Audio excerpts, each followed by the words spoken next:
Добрый день, дорогие друзья. Жаркий день. Дорога в раскаленном от солнца афганском городке. По ней едет машина с флажком Советского Союза на капоте. Внезапно перед машиной возникает толпа возбужденных афганцев. Сначала они что-то кричат, и вдруг внезапно переходит к активным действиям. Окружает машину и с криками «Аллах Акбар» начинает ее раскачивать, пытаясь перевернуть. Пассажиры машины, а точнее вооруженная охрана, поняв, что дело может закончиться плохо, открывает огонь из автоматов. Предупредительная очередь в воздух мгновенно охлаждает полнопавших. Толпа мгновенно исчезает, как будто ее и не было. Это реалии Афганистана начала 1980-х годов. А в машине тогда находился чрезвычайный и полномочный посол Советского Союза в Афганистане Фикрят Ахмеджанович Табеев. Он отработал на этом посту в самый сложный период, с 1979 по 1986 годы. 7 лет на линии фронта, когда в принципе могли убить в каждый из дней. Табеев позднее вспоминал, что в сейфе посольства на всякий случай лежало его официальное письмо руководству страны.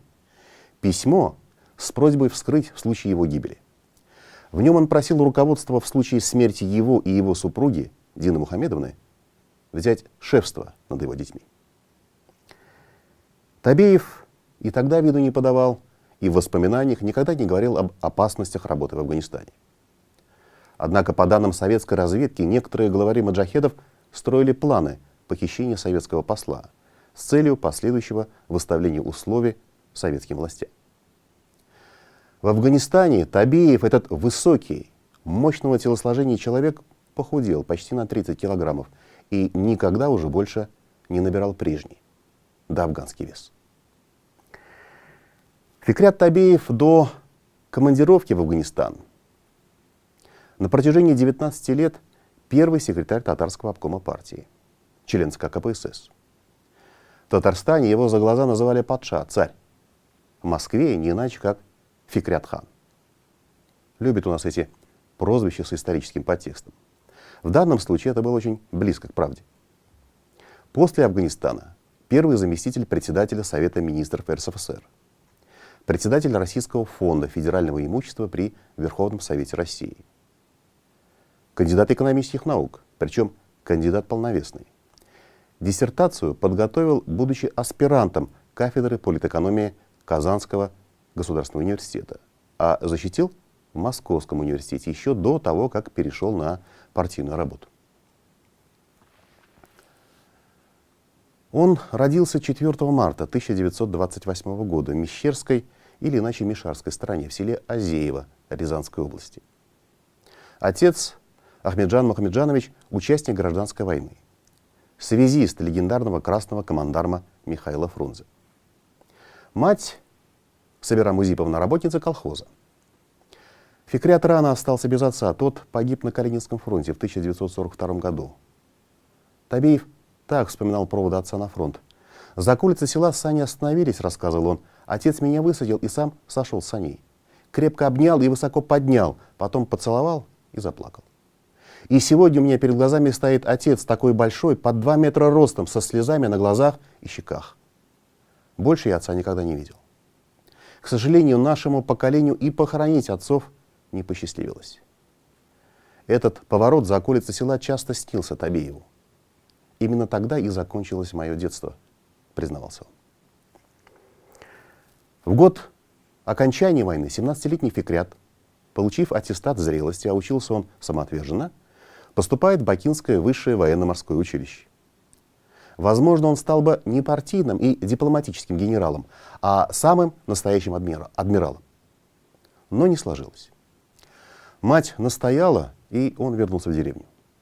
Начал работать в колхозе, но родной дядя посоветовал учиться дальше. «Пропадешь ты здесь в колхозе», — сказал он ему. Мать перечить желанию Фикрята не стала. К этому времени уже вернулся домой с фронта и старший брат. И Табеев успешно сдает вступительные экзамены и поступает учиться на историко-филологический факультет Казанского университета. Так начинается его головокружительная карьера в Татарстане. Условия жизни в годы учебы тяжелые. Табеев вспоминал, что жили в общежитии, в комнате 30 человек. Ночью по полу бегали голодные крысы. Матрасы, а их передали в общежитие из казанских госпиталей, кишели вшами. Голод и нищета. Студенты одалживали друг у друга носки, чтобы ходить на свидания. Фикрят, несмотря ни на что, учится не просто хорошо, а только на отлично. И в скором времени становится сталинским стипендиатом. Таких на его курсе только двое. А сталинская стипендия — это сумасшедшие по тем временам деньги — 790 рублей, 2 среднемесячные зарплаты. Пока стипендию оформляли, документы туда, документы сюда, прошло 4 месяца. И за это время набежало больше 3000 рублей, которые Табееву и выдали все сразу. Половину тут же отправил матери в деревню и, не будучи скупым, на остальные устроил пир горой для однокурсников. Купил на колхозном рынке 10 гусей, из которых в студенческой столовой сварили вкуснейший суп-лапшу. Угощение вышло на славу. Согласитесь, поступок по тем временам, да и по нынешним тоже, не слабо. В годы учебы в университете Табеев быстро включается в общественную жизнь. Путь стандартный, но стремительный. Сначала староста группы, затем комсорг факультета, на 3-м курсе уже председатель студенческого правкома университета. В бытность профсоюзным лидером ему даже довелось выступить на совещании в ВЦСПС в Москве. Дело было так. Положением дел в Казанском университете заинтересовались на самом верху. Приехала высокая комиссия, проверили, что да как, и пригласили Табеева в столицу рассказать о своей работе перед высоким начальством. В декабре 1949 года поехали в Москву вместе с ректором. Удивительно, но факт: никакой строгой цензуры, запрета говорить о проблемах. Несмотря на волнение, выступил. Не постеснялся рассказать и о крысах, и вшах, бедственном положении студентов. На следующий день Табееву вручили 600 000 рублей наличными, чтобы раздать нуждающимся студентам. К казанскому поезду прицепили вагон с одеждой, обувью и другими необходимыми товарами.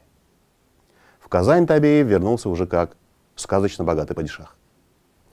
Богатство, правда, быстро раздал всем нуждающимся студентам университета. Много позднее Табеев, уже будучи членом ЦК КПСС, узнал о подоплеке случившегося невиданного аттракциона щедрости. Оказывается, команду помочь Казанскому университету дал лично Сталин. «Надо сделать так, — сказал вождь, — чтобы один из старейших вузов мира, носящий имя Ленина, был достоин этого звания. Поэтому и постарались.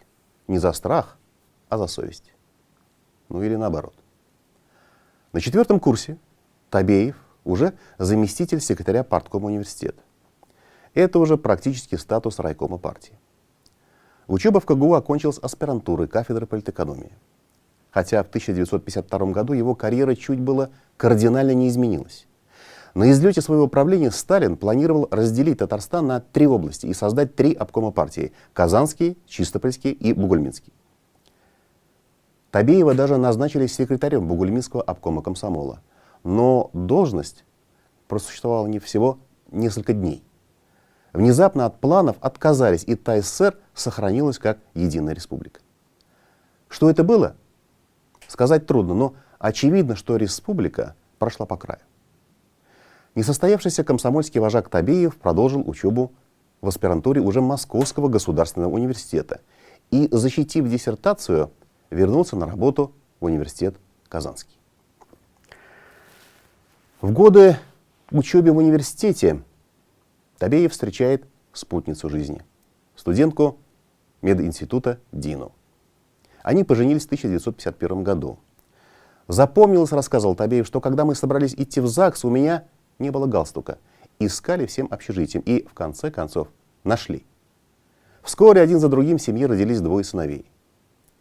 Впоследствии Дина Мухамедовна стала доктором медицинских наук, возглавила 1-ю кафедру рефлексотерапии.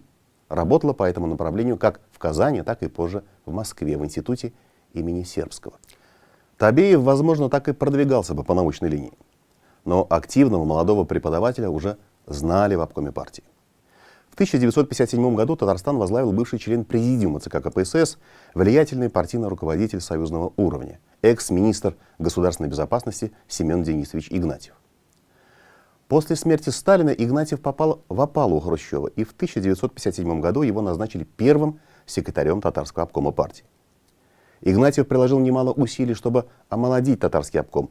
несколько встряхнуть прикипевший к руководящим креслам партийный и государственный аппарат. Табеев в воспоминаниях пишет, что главным достоинством Игнатьева было умение разглядеть в людях организаторский талант, незаурядные деловые и политические качества. Возможно, он имел в виду в данном случае и себя самого, но на самом деле история его перехода из Казанского университета на работу в обком партии была довольно будничной. Возможно, даже несколько случайной. Таких активных ребят, подобных ему, было немало. Однако, как известно, везет тому, кто везет, в смысле везет на себе работу. На вакантную должность завотделом обкома Игнатьев дал указание найти молодого, но опытного работника. Нужны высокие, статные, солидные работники, чтобы вызывали уважение у людей. Примерно так выразил свои пожелания Игнатьев. Инструкторы обкома взялись за поиск кандидатуры и вскоре привели из университета молодого преподавателя политэкономии Фикрята Табеева. После собеседования с секретарем обкома Камилем Фасеевым состоялась беседа с Игнатьевым. Так, с легкой руки Фасеева в декабре 1957 года 29-летний Фикрят Табеев оказался на работе в обкоме партии на должности заведующего отделом науки, школ и культуры. Наука и культура — сфера особая, их делают люди творческие. Это не дисциплинированные директора заводов и председатели колхозов.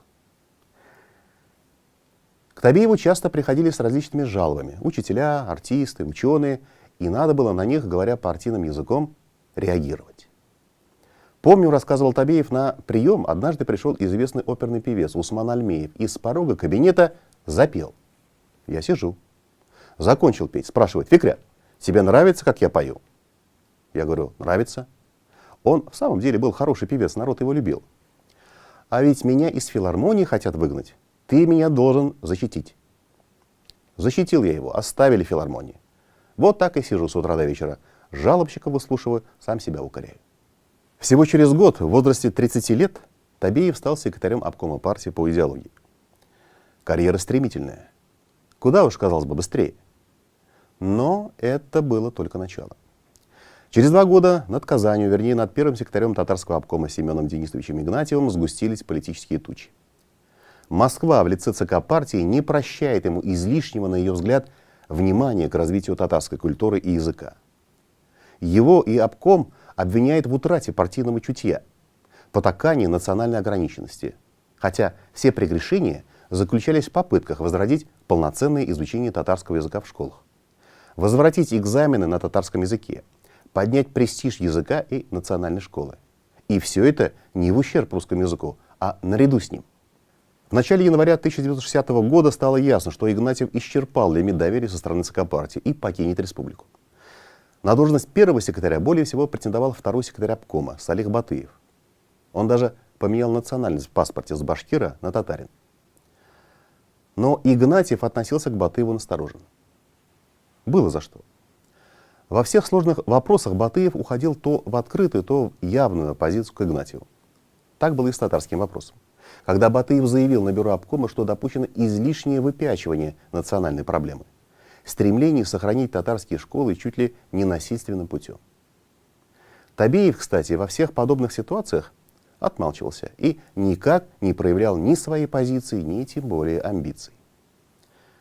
Природная осторожность плюс умение быстро учиться. В результате Семен Игнатьев, сохранивший серьезное влияние в Москве, сумел отодвинуть Батыева в сторону и продвинуть на должность первого секретаря своего фаворита — Фикрята Табеева. В его пользу сыграл и возраст. Не только Игнатьев, но и Хрущев благоволили молодым кадрам. В активе Табеева и отсутствие явных ошибок и провалов. Он работал в обкоме недавно, поэтому сумел дистанцироваться и от баталий по татарскому языковому вопросу. Так, судьбе было угодно, что при поддержке Семена Игнатьева в конце октября 1960 года Фикрят Ахмеджанович Табеев был избран первым секретарем татарского обкома партии. Потерпевший поражение в аппаратной борьбе, Батыев стал председателем Президиума Верховного Совета ТС, органа, безусловно, высокого, но по факту не самостоятельного, штамповавшего решения, предварительно одобренные обкомом партии. Прежнему председателю Верховного Совета Камилю Фасееву, одному из инициаторов повышения внимания к татарскому языку, Человеку, в свое время взявшему на работу в обком партии, пришлось уйти на преподавательскую работу. Такие люди в обкоме теперь были не нужны. Интересно, что смотрины Табеева у Хрущева прошли уже позже, после избрания первым секретарем. Табеев, конечно, несколько сомневался в своей способности руководить столь крупной республикой. Безусловно, сказывался возраст, всего 32 года. Хрущев спокойно так и коротко разъяснил Табееву. Чего волнуешься? Не справишься? Снимем. У татар есть поговорка «Узе курка, узе елкы», смысл которой близок к «глаза боятся, руки делают». Этому принципу Табеев и следовал. «Признаюсь», — вспоминал он позже, по молодости, по горячности делал много ошибок. Иногда поправляли, иногда, наверное, стеснялись, но я сам осознавал свои промахи, анализировал. Такой самоанализ нужен каждому руководителю. В общем, научный склад мышления, сформированный в университете, сослужил ему хорошую службу. Так в Татарстане началась эпоха Табеева, продлившаяся 19 лет. Эпоха, вобравшая в себя и хрущевскую оттепель, и брежневский застой. Для Татарстана это время, наверное, более справедливо назвать эпохой великих строек и невиданной по масштабам добычи нефти. Нефти, которой в республике выкачивалось столько, сколько добывали ведущие мировые нефтяные державы. Нефти, благодаря которой развивалась экономика огромной страны. Вклад Табеева в эту эпоху в экономическое развитие Татарстана огромный. Его успешная работа по использованию экстенсивной добычи черного золота для интенсивного развития экономики Татарстана — показатель масштабного мышления, умение заглянуть в будущее. Посудите сами. В начале 1960-х годов в Татарстане все более активно растет добыча нефти. Сравните темпы. В начале 1966 года в республике добыли 70 миллионов тонн, а в 1970 году уже 100 миллионов тонн. Пик нефтедобычи пришелся на 1975 год. Тогда извлекли рекордные 103 миллиона.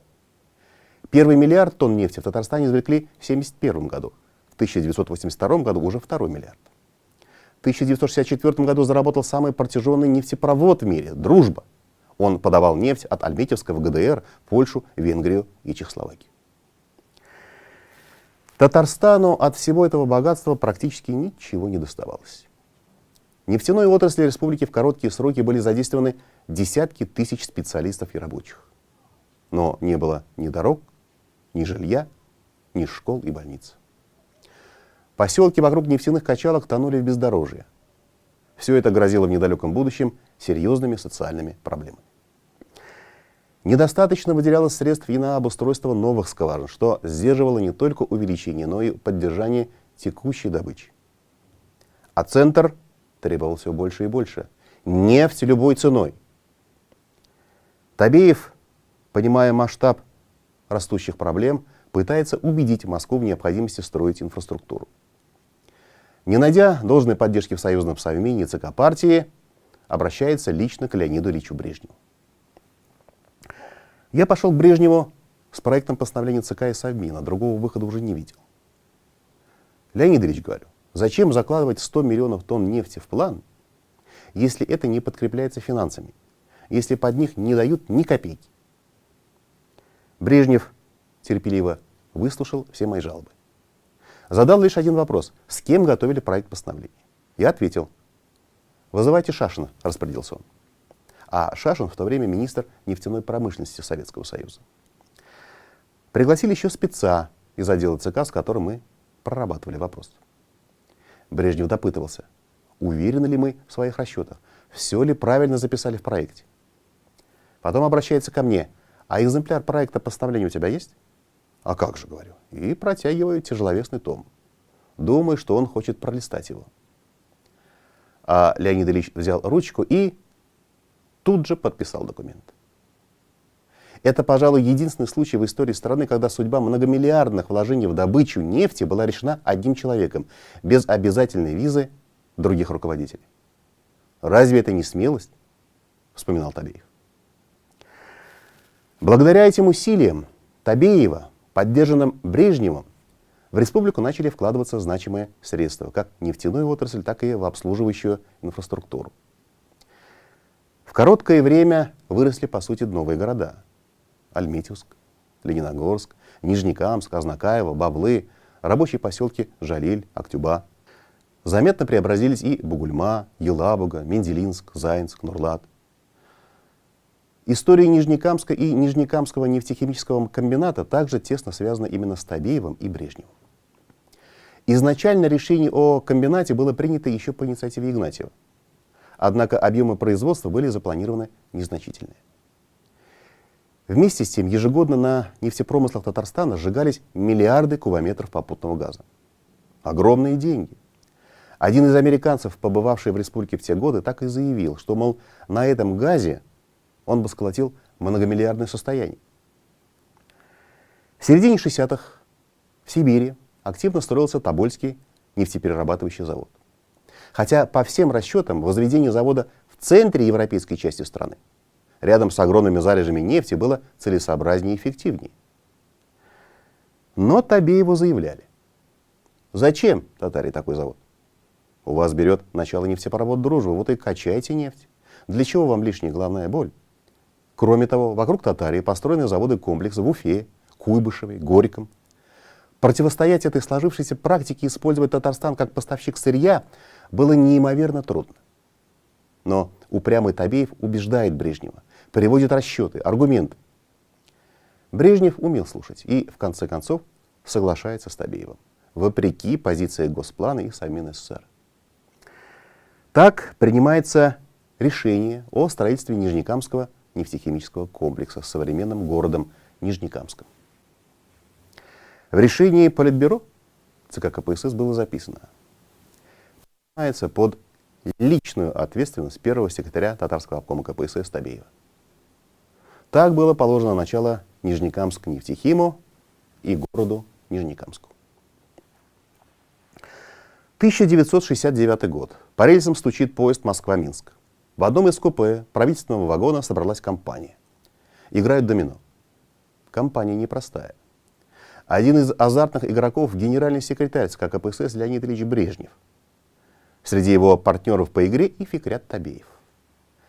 По дороге на празднование юбилея Белоруссии решили скоротать время за игрой. Табеев, улучив момент, обращается к Брежневу: Леонид Ильич, давайте построим автомобильный завод «Татарий». Зачем его строить в далекой Сибири? Везти туда за 1000 километров людей, станки, оборудование, а потом, когда завод будет построен, опять же везти оттуда по всей стране 150 тысяч грузовиков, 250 тысяч дизельных двигателей. Брежнев даже бровью не повел. Через некоторое время Табеев опять: Леонид Ильич, у нас мощная строительная база, большой людской потенциал. Даю слово, рискует Табеев, что построим первую очередь завода за 5 лет, вторую тоже за 5 лет. Дело в том, что в это время уже было принято правительственное решение о строительстве завода большегрузных автомобилей под Красноярском. Строительство включало 2 этапа, каждый по 10 лет.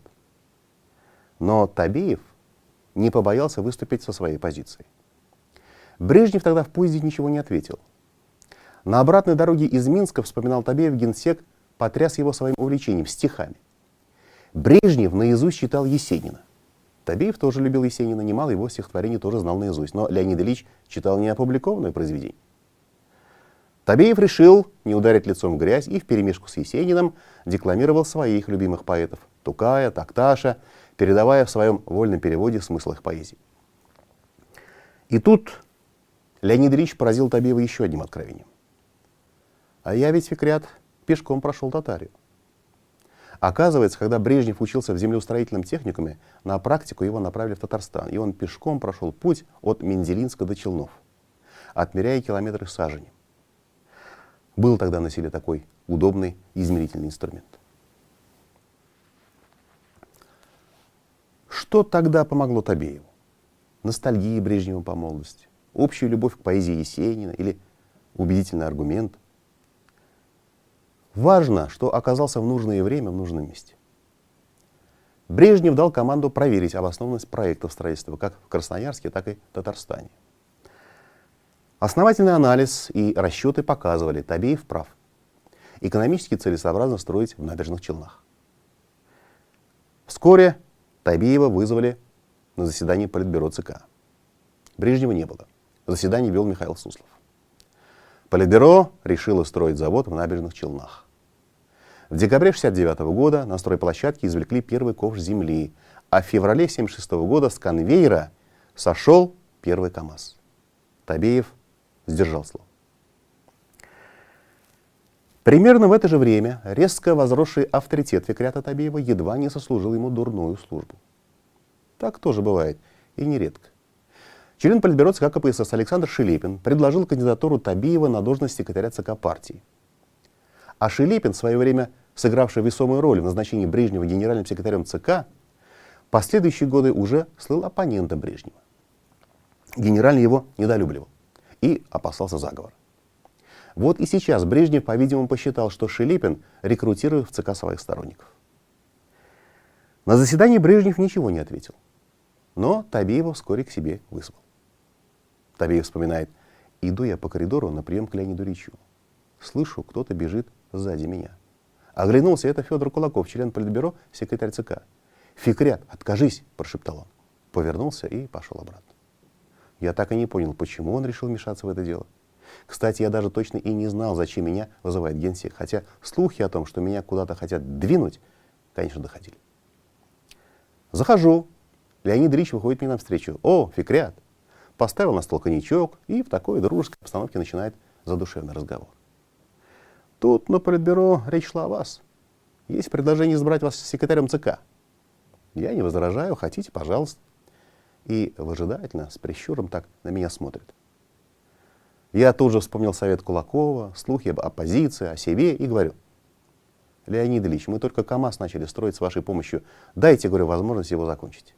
Я же обещал вам в течение 5 лет сдать первую очередь завода». После моих слов глаза его как-то потеплели. «Ну ладно, — говорит, — давай тогда немножко выпьем».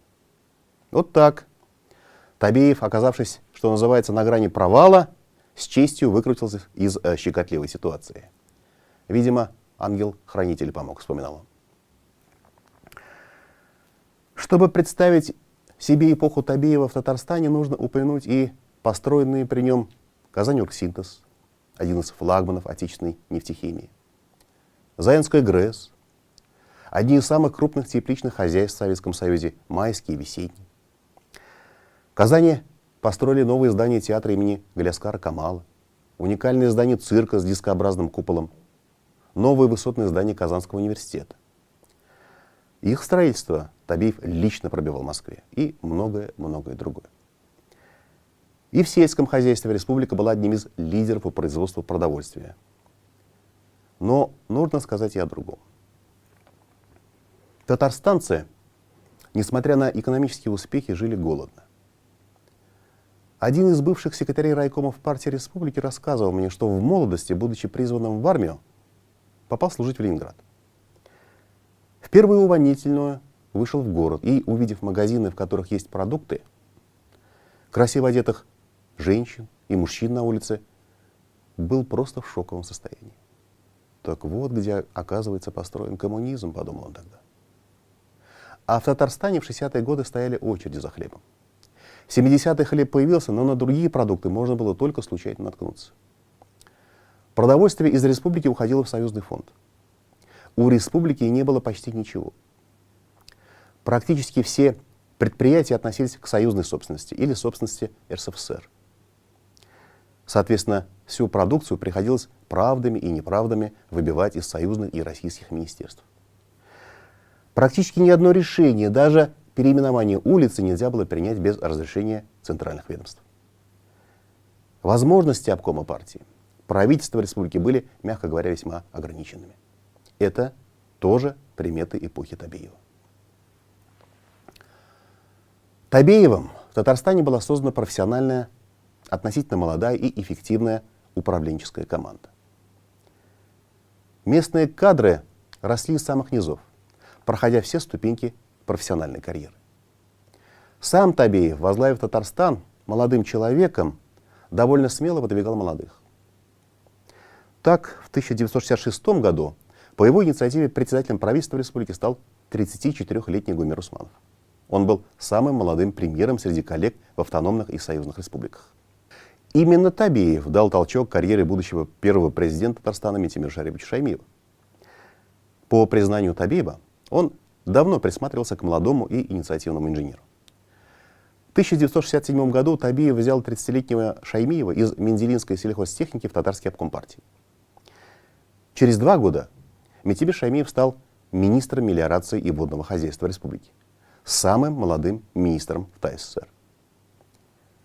Через четверть века он станет политиком федерального масштаба. При Табиеве была выстроена система подготовки руководящих кадров. Выросла целая когорта Табиевского призыва. Многие кадры из республики спустя время оказались востребованы и на союзном уровне.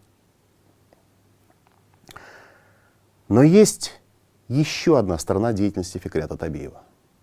Сторона, мягко говоря, спорная. Хотя в ней, пожалуй, больше его беда, чем вина. Публичная порка и отставка первого секретаря татарского обкома партии Семена Игнатьева, обвиненного в потакании национальной ограниченности, излишнем выпячивании, как тогда выражались, национального вопроса, стало для Табиева родовой травмой. Возглавив республику, он резко дистанцировался от решения проблем угасающего татарского языка. С отставкой Игнатьева проблемы никуда не делись, но внимания к ним уже не было.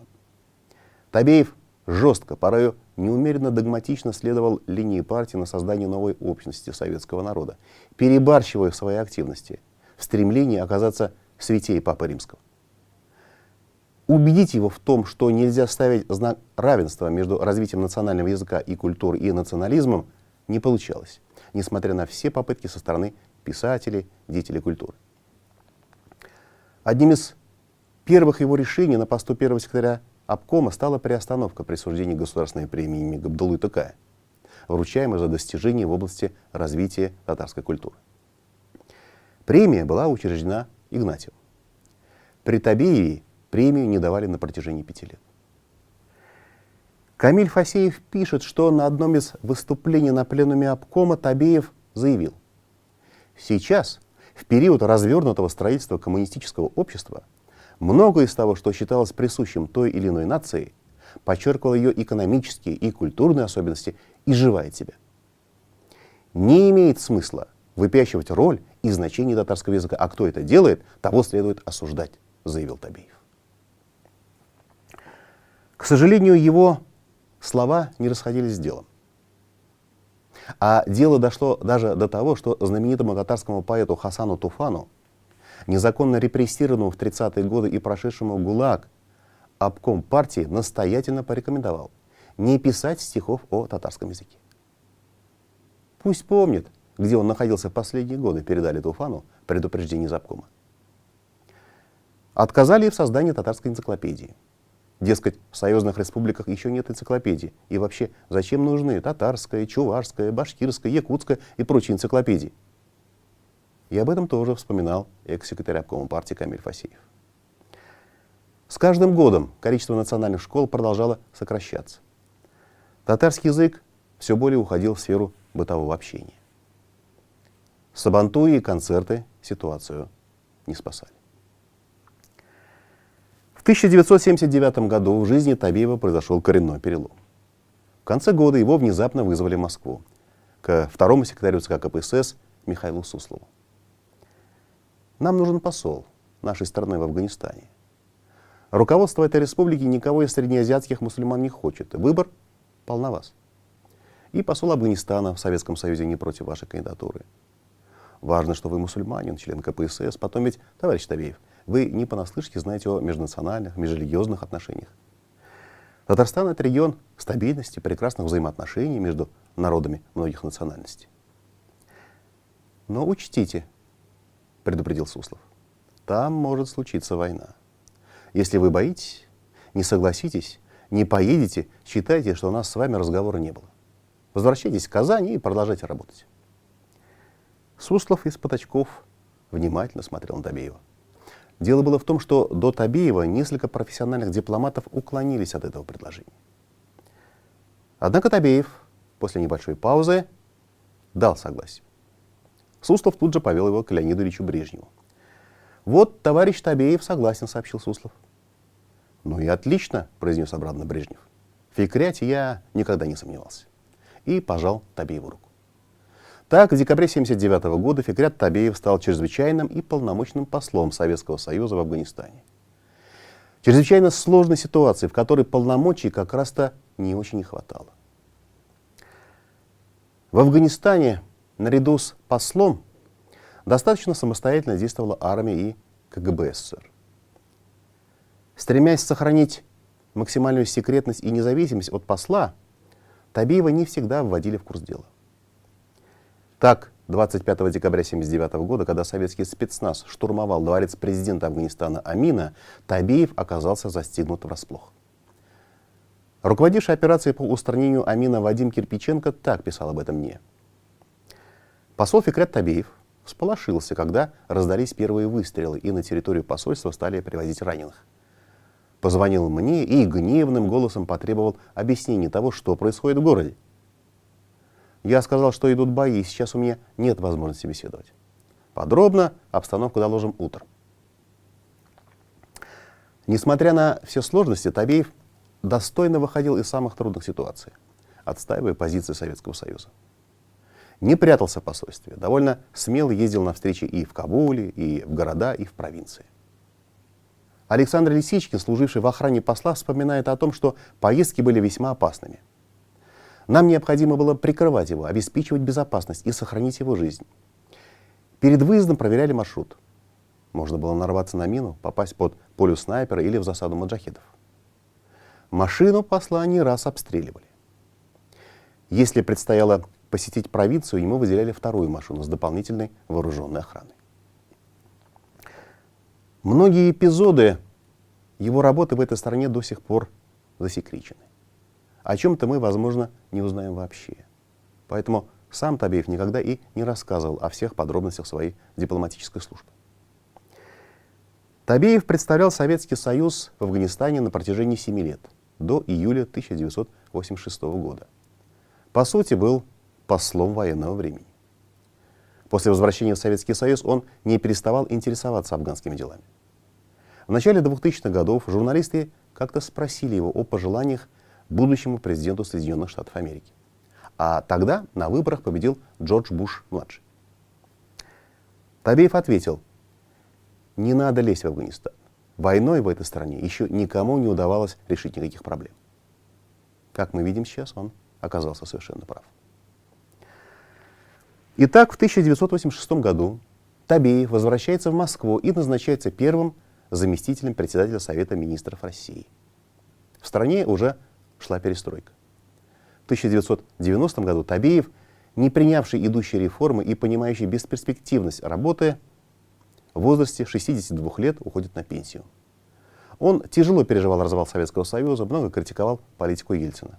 Но, тем не менее, в 1992 году принял предложение первого заместителя председателя Верховного Совета России Руслана Хасбулатова и возглавил Федеральный фонд имущества при Верховном Совете России. Структура в преддверии приближающейся приватизации государственного имущества одна из ключевых. В это же время председателем Госкомитета по имуществу в правительстве работал Анатолий Чубайс.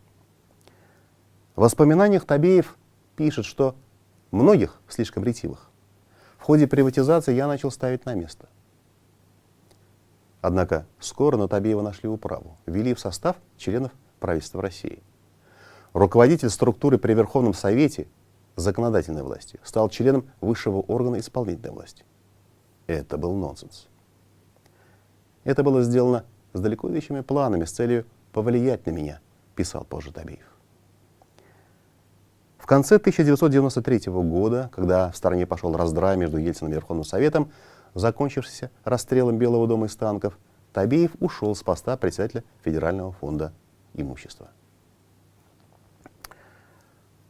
В середине 1990-х годов наступили тяжелые времена. Пенсии пенсионера союзного и российского значения не хватало на жизнь.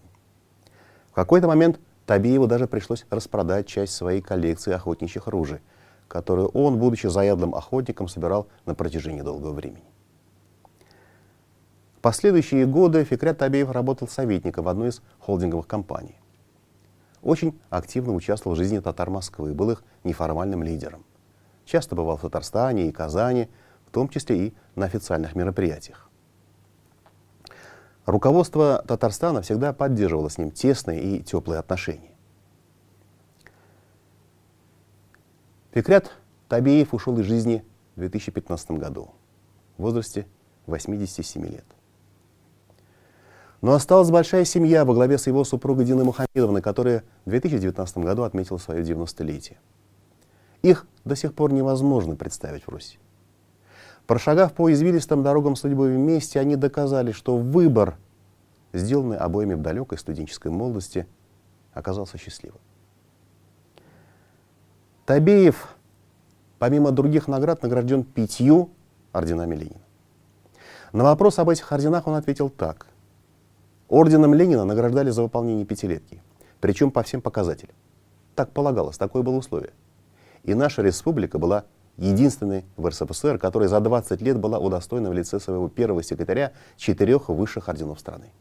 За каждую пятилетку орден Ленина. Ну а 5-й орден Ленина я получил за Афганистан.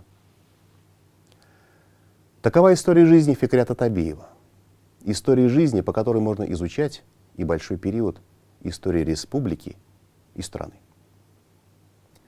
Спасибо вам за внимание. Всего самого доброго. И подписывайтесь на канал.